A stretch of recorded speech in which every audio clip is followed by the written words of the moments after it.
દશામાની મૂર્તિ વિસર્જનમાં અવદશા. વડોદરામાં બનાવેલો કૃત્રિમ કુંડ ટૂંકો પડ્યો. મૂર્તિઓથી ઉભરાતા શ્રદ્ધાળુઓએ હાલાકી ભોગવી. ઘણાએ વિલા મોઢે પાછું ફરવું પડ્યું.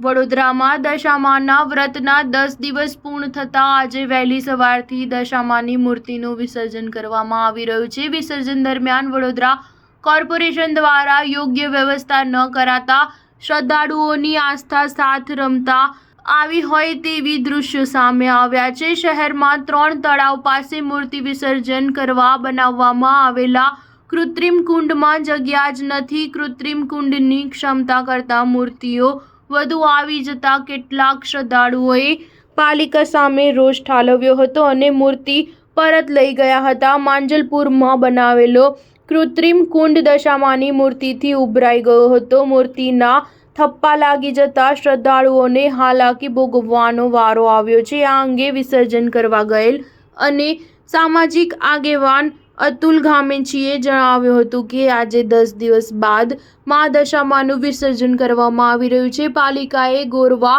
માંજલપુર અને હરણી તળાવમાં બાજુમાં કુંડ બનાવી વિસર્જનની વ્યવસ્થા કરી છે. શહેરના પૂર્વ અને ઉત્તર ઝોનના હજારો શ્રદ્ધાળુઓ અહીંયા વિસર્જન અર્થે આવ્યા છે અને હજુ લોકોની લાઈનો છે.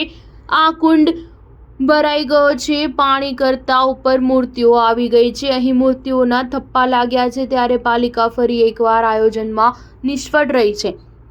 ત્યારે આવનારા સમયમાં યોગ્ય વ્યવસ્થા થાય તેવી અમારી માંગ છે. વડોદરા શહેરના માંજલપુર અને હરણી તળાવમાં કરેલી વ્યવસ્થામાં પાલિકા નિષ્ફળ નીવડી છે.